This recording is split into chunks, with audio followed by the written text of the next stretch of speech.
వినారు ఈ మాట? సో ప్రజలకు అర్థం మొత్తానికి విలియం హంట్ అనే ఒక భక్తిపరుడు దేవుడు ఆ తలుపు దగ్గర నిలబడి తడుతున్న దృశ్యాన్ని చూశాడు, గీశాడు.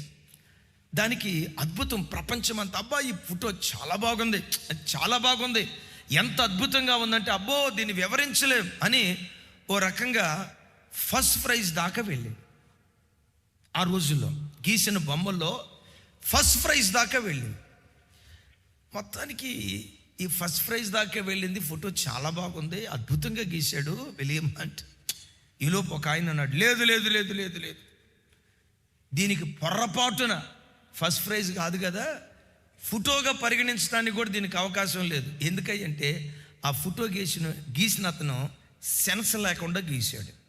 సెన్స్ లేకపోవటం ఏంటయ్యా, ఫోటో చాలా బాగుందిగా, ఫోటో చాలా బాగుందిగా, ఫోటో చాలా బాగుంది కానీ డిజైన్ చాలా బాగుంది కానీ తలుపు ఉందా? తలుపుని చూడటంతో తలుపుకు బయట ఏముంటుంది చెప్పండి సార్? తలుపుకు బయట ఏముంటుంది? గొళ్ళెం ఉంటుంది. దీనికి గొళ్ళెం లేదు. ఈ మాట, దీనికి గొళ్ళెం లేదు. తలుపు అంటే ముందు గొళ్ళెం ఉండాలా, గొళ్ళెనికి దానికి తాళం వేస్తారు, అదేమీ లేకుండా. How it is possible? It's non sense. దీనికి బయట గొళ్ళెం లేదు అని అంటే విలియం హంట్ని పిలిచారు. బాబు ఫోటో చాలా బాగుంది కానీ ఈ ఒక్క గొళ్ళెం పెడితే అసలు దీనికి మించిన తిరుగు ఇంకొకటి లేదు, నువ్వు గొళ్ళెం పెట్టు అన్నారు. ఆయన అన్నాడు, పొరపాటును పెట్టనయ్యా, గొళ్ళెం పెడితేనే కదా తలుపు, అది మనుషుల తలుపుకయ్యా. హృదయం అనే తలుపు యొద్ద నుండి హృదయంలోకి దేవుడు రావాలంటే గడి లోపటి నుంచి ఉండాలి. నీ అంతట నీవు తలుపు తీస్తేనే దేవుడు నీలోనికి వస్తాడు. నీ అంతట నీవు తలుపు తీస్తేనే దేవుడు నీలోనికి వస్తాడు. అట్లా కాకుండా ఎవడరా తాళం వేసిందే అనండి, అమరావతి కాలుతో కొట్టి తలుపు బ్రద్దలు చేసుకుని దేవుడు లోపలికి వెళ్ళడరా. హృదయం అనే తలుపు యొద్ద నిలబడి సవ్వడి చేస్తాడు. ఎవడైతే నా స్వరం విని హృదయపు వాకిటి తెరుస్తాడో వానిలోనికి నేను వచ్చి వాడు నేను కలిసి భోజనం చేసే స్థితికి నేను వాడిని తీసుకుని వెళ్తాను. అంటే దేవుడు ఒక వ్యక్తిలో కార్యం ఎట్లా చేస్తాడు? బలవంతంగా రాడు, బలవంతంగా జ్వరపడ్డు, నీకు త్రాగుడు అలవాటు ఉంది, నేను మారుస్తాను, కూర్చో కూర్చో కూర్చో అని బలవంతంగా కూర్చోబెట్టి నిన్ను మార్చడం. ఈ రోత బ్రతుకు వదిలిపెట్టాలని ఉందయ్యా, ఈ చీకటి జీవితం వదిలిపెట్టాలని ఉందయ్యా, నేను నీతిగా బ్రతకాలనుకుంటున్నా, నన్ను మార్చవా? నా హృదయపు వాకిలి తెరిచా, నాలో ఉన్న అవలక్షణం ఇది, నీకు ఆయాస్కరమైన గుణం ఇది, ఇదిగో నాలో నీకు దుఃఖాన్ని కలుగు చేసే స్వభావం ఇది, నన్ను మార్పు, నీకు దుఃఖాన్ని కలుగు చేసేసాయి అని కొంచెం నేను ఎప్పుడు చెప్తా కదా, నీ బ్రతుకును మార్చుకోవటానికి ఒక్కడు దేవుడు మనలను మార్చడం ప్రారంభిస్తాడు. పెద్దగా చెప్తే మేమేన్. నువ్వు మారకుండా ఉండటానికి ప్రధాన ఆటంకం, నువ్వే. ఏమన్నాను? అయ్యో మీరు అటు చూస్తే అట్ట, ఈ మాట చెప్పినప్పుడు మీ గుండె ఆగిపోవాలనుకున్నా, మీరు మాత్రం అంటే అన్నట్టు చూస్తున్నారు. విన్నారు ఈ మాట? నువ్వు మారకపోవటానికి ప్రధాన ఆటంకం నువ్వే. చాలా కారణాలు ఉన్నాయి, వాటిలో నేను ఎట్లా కారణం అంటావో తెలుసా? నీలో ఉన్న స్వనీతి. నేను చాలా మంచిదాన్ని అండి అని, నేను ఎంత మంచిదాన్ని కావాలంటే మా ఊరోళ్ళని అడగండి, జ్యోతక్కని అడగండి, అజయ్ గారిని అడగండి, రాజు అని అడగండి, నేను ఎంత మంచిదాన్ని మా ఊరిలో అడగండి అని చాలాసార్లు నీ స్వనీతిని స్థాపించబోతాం. బైబిల్ ఒక చోట రాసి ఉంటుంది, తమ దృష్టికి తాము నీతిమంతులై తమ మాలిన్యము నుండి కడగబడని తరం ఒకటి కలదు అనండి. తమ దృష్టికి తాము నీతిమంతులే, వారు నీతిమంతులు కాదు కానీ ఏమై ఉన్నారు? తమ దృష్టికి తాము నీతిమంతులై తమ మాలిన్యము నుండి కడగబడని తరం. నేను చాలా మంచిదాన్ని, నిన్ను నువ్వు మోసపుచ్చుకునే బుద్ధి ఉందే, నీ హృదయ కాఠిన్యత ఉందే, నీ తప్పేంటో తెలుసుకోలేని గుడ్డితనం ఉందే, నీ తప్పేంటో తెలుసుకోలేని వెర్రితనం ఉందే, నీలో ఉన్న బలహీనత ఏంటో గ్రహించలేని ఆ గుడ్డితనం నువ్వు మారకుండా ఉండటానికి మొట్టమొదటి ప్రధాన ఆటంకం. అందుకనే భక్తుడు దావీదు గారు ఇలా అంటాడు, తన పొరపాట్లను కనుగొనగలిగిన వాడెవడు? నిజమా? నా జీవితంలోనే ఒకసారి అనుభవించానండి. నేను దేవుని సన్నిధిలో అబద్ధం ఆడుటలేదు. నేను చెప్పే ప్రతి మాట నా ప్రభు వింటున్నాడు. ఆ రోజుల్లో నాన్ డీటెయిల్ అని ఒక సబ్జెక్ట్ ఉండేది. నాన్ డీటెయిల్ తెలుగు ఏమంటారు? నాన్ డీటెయిల్ అంటే అదే వాచకం అయిపోయింది, ఇక దిగాడు మావాడు ఉపవాచకం. ఉపవాచకానికి ఆ రోజుల్లో నోట్బుక్ ఇంత పొడుగునుండేది, ఇంత పొడుగుండేది. సహజంగా ఫ్రంట్ పేజీలో అంటే అట్ట మీద name, subject, class, roll number, ఈ వివరాలు ఉండేవి కదా, రైట్. ఆ తెలుగు నాన్ డీటెయిల్ బుక్ మీద నా పేరు, మా స్కూల్ పేరు, ఆర్సీఎం హై స్కూల్ మొత్తం వివరాలు రాసుకున్నా. ఓ రోజు అలా వెళ్తుంటే మా తండ్రి గారు ఎదురుపడ్డాడు. నాన్న ఏంటది పొడుగ్గా ఉందో పుస్తకం? నాన్ డీటెయిల్ నాన్న అన్నాను. తెలుగులో ఏమంటారు అన్నాడు. అదే ఉపవాచకం అని చెప్పాను. ఒకసారి చాలా పొడుగుంది నాన్న, బాగుంది అని తీసుకున్నారు, చూశారు. ఆయన 2 అక్షరాలు పై 2 లైన్లు బాగానే చదివారు. 3వ లైన్ దగ్గరికి వచ్చేసరికి ఆగిపోయాడు. సరిగ్గా రాసావా అన్నాడు. రాసేనాన్న, పైన నా పేరు. నీ పేరు బాగానే ఉంది, మీ స్కూల్ అది కూడా బాగానే, తర్వాత చదువు అన్నాడు. అవునా, ఏముంది? తెలుగు. తెలుగు ఉంది నాన్న అన్నాను. సరిగ్గా చదువు నాయన. నాన్న చదివే నాన్న తెలుగు. పెట్టమని కొట్టి చెవిట్ల మెలదిప్పి అక్షరం అక్షరం చదవరా అన్నాడు. అక్షరం అక్షరం చదవరా అంటే అక్కడ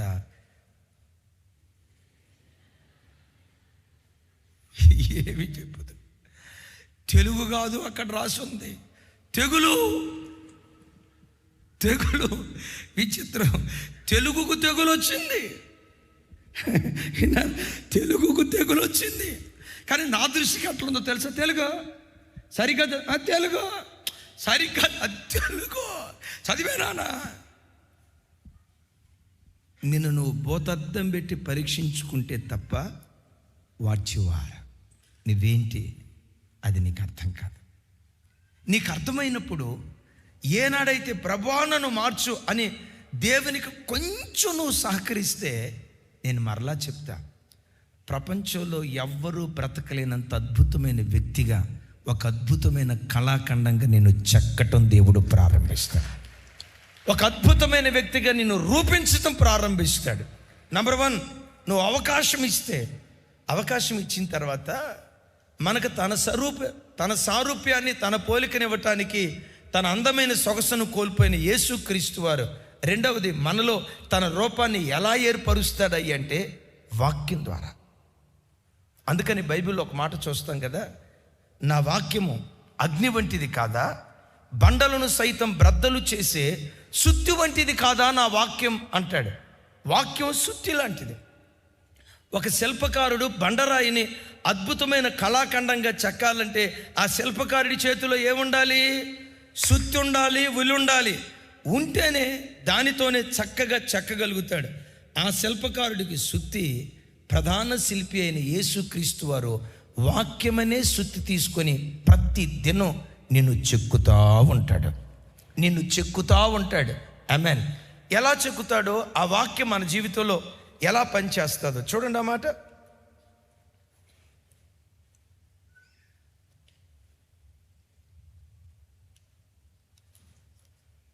యాకోబు పత్రిక 1వ అధ్యాయం 18, 19 వచనాలు.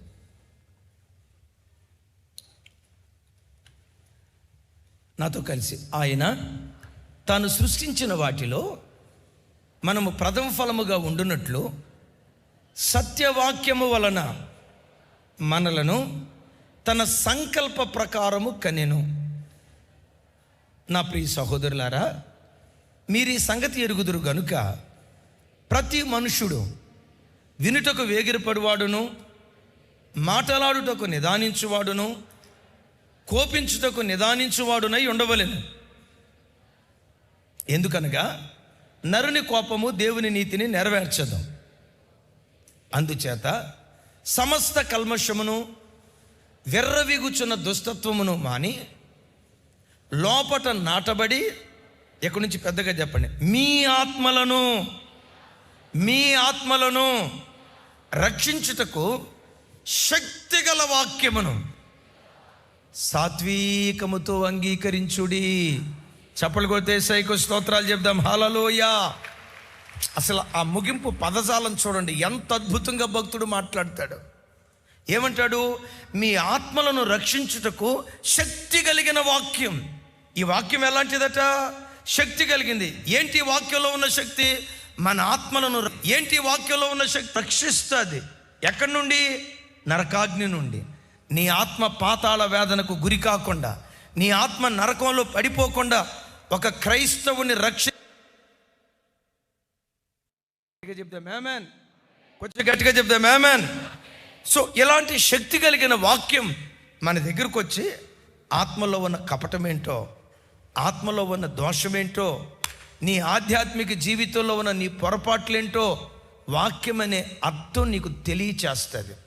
వాక్యం అనే అర్థం నీకు తెలియచేసినప్పుడు ఆ సత్యవాక్యాన్ని నీవు ఎలా అంగీకరించాలో తెలుసా? సాత్వికంతో అంగీకరించాలి. మనిషికి ఉండే దరిద్రపు గుణాల్లో ఓ దరిద్రపు గుణం ఏంటో తెలుసా? నువ్వు సూపర్ అక్క, నువ్వు సూపర్ రా తమ్ముడా, యేసుప్రభు ఎట్టుంటాడో చూడలేదు కానీ యేసుప్రభుకు నువ్వు చిన్న తమ్ముడా అని ఎవరైనా తనను పొగిడేరా? ఆ మనిషి రెడీ టు బ్లాస్ట్ అని అంటారు చూసారా? పొగిడే ప్రతి వాడిని కోరుకుంటారు. కన్నతల్లి వచ్చి, రై ఏంట్రా మొన్న బండి మీద వెళ్ళేటప్పుడు ఎవరో అమ్మాయిని ఎక్కించుకొని వెళ్ళేవట, పాపం రా. ఇలాంటి పాపం చేసి దావీదు ఏమైపోయాడు? ఎలాంటి పాపంలో పడిపోయి సంసోను ఏమైపోయాడు? జాగ్రత్తరా, జాగ్రత్త. దేవుని ఉగ్రత దిగొస్తుంది, దేవుని శాపం మన మీదకి వస్తుంది అని తల్లి వాక్యాన్ని బట్టి చూపిస్తుంది. కొడుకేమంటాడు తెలుసా? అసలు నువ్వు తల్లివేనా? నువ్వు తల్లివైతే ఇట్లా శపిస్తావా? కళ్ళు పోతాయి అంటావా సంసోన్లాగా? దేవుని ఉగ్రత వస్తుంది అంటావా? అసలు నువ్వు నన్ను అన్నావా? నువ్వు మారుదలివా? ఈడు వాడే డైలాగు. నువ్వు నన్ను కన్నావా మారుతల్లివా అనే మాట.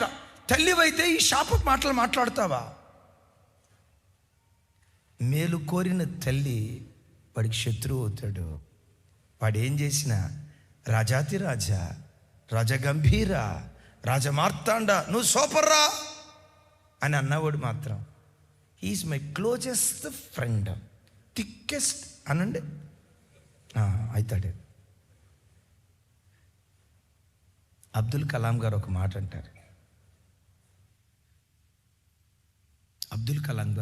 అంటారు. సాధారణంగా ప్రతి మనిషికి ఎవరైనా తన దగ్గరకు వచ్చి బయటోళ్ళు తప్పులు చెప్తూ ఉంటే చెవులు రిక్కించుకొని వింటాడట. బయటోళ్ళ తప్పులు, బయటోళ్ళ పొరపాట్లు, బయటోళ్ళ బలహీనతలు ఎవరైనా వచ్చి అన్నా వాళ్ళ ఇంట్లో ఏమైందో తెలుసా, అన్నా వాళ్ళ అబ్బాయి ఏం చేశాడో తెలుసా, అన్నా ఆ అక్క ఏం చేసిందో తెలుసా అని ఎవరి తప్పులైనా చెప్తా ఉంటే మనిషి రిక్కించి వింటాడట, చెవులు రిక్కించి వింటాడట. అదే వ్యక్తి ఈ వ్యక్తి దగ్గరికి వచ్చి అతని తప్పులు చెప్తే పుచ్చకాయ అంత ముఖం నిమ్మకాయ అయిపోద్దట. నేను చూస్తా సార్, నేను చూస్తా. అఫ్కోర్స్ వ్యక్తిగతంగా దిద్దుబాటు చేసే అవకాశం ఇప్పుడు లేదు. ఒకప్పుడు వ్యక్తిగతంగా దిద్దుబాటు చేసేవాళ్ళు. పురుషోత్తమన్న కొంచెం జాగ్రత్త, తప్పు అట్లా ఉండొద్దు. తమ్ముడు అమరావతి నువ్వు జాగ్రత్త. తమ్ముడు యేసురత్నం పేరులో రత్నం ఉంది కానీ జాగ్రత్త తేడా వచ్చింది అని ఆ రోజుల్లో చెప్పేవాళ్ళు. అయితే ఒక మాట చెప్పంటారా? యథార్థం చెప్తా. సాత్వికంతో అంగీకరించింది కొద్దిమందే, సాత్వికంతో దిద్దుబాటు చేసుకుంది కొద్దిమందే. ఆ కొద్దిమంది ఈరోజు సంఘంలో అద్భుతమైన కళాఖండాలుగా దేవుని మందిరంలో ఉన్నారు. వాక్యం మన దగ్గరకు వచ్చినప్పుడు విర్రవీగే దుస్తత్వంతో మనిషి బ్రతకూడదు. నన్ను గద్దిస్తావా? నేను సాఫ్ట్వేర్ ఇంజనీర్ని మమ్మీ, 3 లక్షల రూపాయలు జీతం మమ్మీ, ఈరోజు ఇంటి అద్దె కట్టేది నా శాలరీతోనే, మీ అవసరాలు తీర్చేది నా శాలరీతోనే. మన కారులో తిరిగావుగా, ఎవరి కారు మమ్మీ? నేను కొన్న కారు కదా. ఇప్పుడు కొన్న కారు చెప్తున్నాడు నిజమే, మరి 21 సంవత్సరాలను పోషించింది, వాడికి పెట్టింది, వాడికి బట్ట కొంది, అన్ని అంగులు అన్నీ అమర్చింది, అవన్నీ కొట్టుకొని పోతాయి. నా ప్రభు బిడ్డలారా, విర్రవీగే దుస్తత్వం, నేను పర్ఫెక్ట్, వాళ్ళేంటి నాకు చెప్పేది, వాళ్ళే చెడ్డోళ్ళు వీళ్ళే చెడ్డోళ్ళు, నా అంత మంచిది లేదని ఆ విర్రవీగే దుస్తత్వం ఉందే నీ మార్పునకు ప్రధాన ఆటంకం. వాక్యం నీ దగ్గరకు వచ్చినప్పుడు సాత్వికంతో దైవజనుడా మాట్లాడాను, అమ్మా నేను ఎక్కడ సరి చేసుకోవాలో నాకు చెప్పండి అమ్మా, డాడీ నేను ఎక్కడ నా బ్రతుకుతా దిద్దుకోవాలో నాకు చెప్పండి డాడీ. అక్కడ దాకేందుకు, పిల్లలు దాకేందుకు సార్, నీ భర్తే నీకు ఒక మాట చెప్పాడు, ఈ అమ్మా అని ఇక స్టార్ట్ చేసావా, జోరిగా ఇంటికి వస్తే చాలు నా శివు దగ్గర జోరిగలాగా నువ్వు అనాల్సిందే. చూడండి, ఒక భర్తని భార్య ఒక తప్పు చెప్తే ఎంతమంది భర్తలు, అమ్మా చెప్పరా, చెప్తాలే, దిద్దుబాటు చేసుకుంటా, ఎందుకు వాక్యం అనే శుద్ధితో నన్ను చెక్కు, యేసుక్రీస్తు రూపం నాలో ఏర్పడాలి. ఎప్పుడైనా నీ భార్య నీ తప్పు చెప్తే నేను సాత్వికంతో అంగీకరించానండి, మనసులో కూడా నేను రొసరొసలాడలేదండి అని ఒక్కళ్ళు చెయ్యి పైకి ఎత్తండి, ఎత్తితే మీ చెయ్యి పైకి ఎత్తితే పూలదండేసి ఫోటో తీసి రేపు పేపర్లు లేపిస్తా. తమిళరా నా మాట విన్నారా, ఎలీషానా, నా పేరే ఎలీషా, ఎవడు కాడు నీతిమంతుడు సార్, ఎవడు కాడు భక్తిపరుడు సార్. విర్రవేగే దుస్తత్వం ఒకడు మారకుండా ఉండటానికి ప్రధాన ఆటంకం. నేనంట కాలగమనంలో సౌలు కుటుంబం పతనమైపోవటానికి, అడ్రస్ గల్లంతైపోవటానికి, కాలగమనంలో దావీదు కుటుంబం చరిత్ర పుటల్లో లిఖించబడటానికి ఒకటే తేడా. సౌలు దగ్గరికి వాక్యం వచ్చినప్పుడు విర్రవీగే దుష్టత్వంతో వాక్యాన్ని తిరస్కరించాడు. అదే వాక్యం దావీదు దగ్గరికి వచ్చింది. దేవుని వాక్యం దావీదు దగ్గరకు వచ్చినప్పుడు ఆ వాక్యాన్ని సాత్వికంతో అంగీకరించాడు. అందుకనే చివరికి దావీదును గురించి దేవుడిచ్చే స్టేట్మెంట్ ఏంటో తెలుసా, దావీదు నా హృదయానుసారుడు. గట్టిగా చెప్తాం ఆమేనని. అందుకని అయ్యలారా, ఈ వాక్యం శుద్ధి లాంటి వాక్యం. కానీ విచిత్రం ఏంటంటే, రాతి బొమ్మను కొట్టేటప్పుడు, శుద్ధితో కొట్టేటప్పుడు దానికి నొప్పి తెలుస్తుందా, తెలియదు. కానీ ఈ శిల్పాన్ని వాక్యంతో చెక్కేటప్పుడు మాత్రం పెయిన్, నొప్పి అనుభవించాలి. ఒక్కళ్ళు కూడా ఆమేనల్లా. ఈ చెంప కొడితే ఈ చెంప చూపించమన్నాడు, చూపించి చూడు, ఎంత పెయిన్ అనుభవించాలి. నీ శత్రువు కొరకు ప్రార్థించు అన్నాడు, ఎంత పెయిన్ అనుభవించాలి. ఎవరైనా నీ దగ్గరకు వచ్చి దుమ్మెత్తి పోస్తాను, నువ్వు నాశనం అయిపోతావురా, నీ పిల్లలు నాశనం అయిపోతారా, మీకు మొద్దన్నం దొరకదరా, ఎట్ట అయిపోతారా అని ఇంకేం చెప్పుతున్నావు. ఎన్ని శాపపు వచనాలు ఉన్నాయో అవన్నీ పలికారు. అవన్నీ పలికిన వాడిని, బ్రదర్ దేవుడు నేను దీవించుగాక. ఆహా, ఎక్కడ అంటారు, అక్కడ అనేటప్పుడు ఏమంటే ఆ పందెపోడు కాలు కత్తి ఉంది, నీకు కత్తి లేదంతే. నేనంట ఆ వాక్యం మనలో నెరవేర్చబడాలంటే వాక్యం చేత శుద్ధి చేత చెక్కేటప్పుడు శిల్పానికి నొప్పి తగలదాం. కానీ ఈ శిల్పం చెక్కబడేటప్పుడు రక్తం కారునంతగా పాపంతో మనం పోరాడే ప్రజలుగా దేవుని కొరకు బ్రతకాలి. చప్పలు కొడుతూ దేవునికి స్తోత్రాలు చెప్దాం. సో దేవుడు మొదట ఏం తీసుకొని మన దగ్గరికి వస్తాడు, నువ్వు సహకరిస్తే. నంబర్ 1, నువ్వు సహకరిస్తే వాక్యం చేత నేను చెక్కుతాడు. నువ్వు అవకాశం ఇస్తే. రెండవది, నువ్వు అవకాశం ఇస్తే కోల్పోయిన ఆ దేవుని పోలిక, కోల్పోయిన దేవుని ప్రభావం మరలా రెండవ ఆదామైన యేసుక్రీస్తు వారి ద్వారా మనకు ఎలా అనుగ్రహిస్తాడో చెప్తాను. చూడండి, కొరింథీయులకు రాసిన 2వ పత్రిక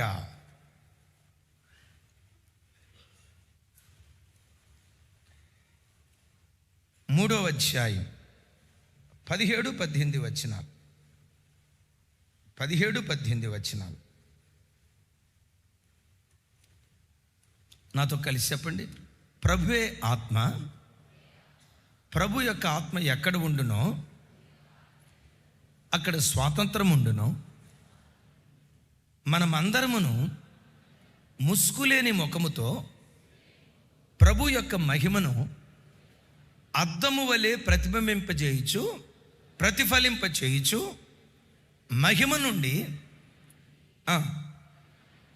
అధిక మహిమ పొందుచు, ప్రభువుకు ఆత్మ చేత ఆ పోలికగానే మార్చబడుచున్నాము. విన్నారు? ఇక్కడ నాతో కలిసి చివరి మాట చెప్పండి. ప్రభువుకు ఆత్మ చేత ఆ పోలికగా మార్చబడుచున్నాము. ఏ పోలిక? ఆదాము ఏ పోలికను కోల్పోయాడు? ఆదాము ఏ పోలికను కోల్పోయాడు? దేవుని పోలికను, దేవుని సారూప్యాన్ని. అగైన్ ఆదాము దేవుడు. Mirror imagine. అద్దం ముందు నిలవబడితే అద్దం మన రూపాన్ని ఉన్నట్లుగా ఎట్లా చూపిస్తుందో, దేవుడు ఆదాము మిర్రర్ ఇమాజిన్. అయితే ఆదాము దేవుని పోలికను కోల్పోయాడు. ఇప్పుడు దేవుని ఆశ ఏంటో తెలుసా? మరలా ఆ పోలిక మన ఒక్కొక్కరిలో ప్రతిఫలింప చేయాలి. అద్దం ఎలా నిలవబడిన వాని రూపాన్ని చూపిస్తుందో, ప్రతి క్రైస్తవుడు అద్దం వలె నువ్వు బ్రతికే ప్రతి చోట యేసును లోకానికి నువ్వు చూపించాలి.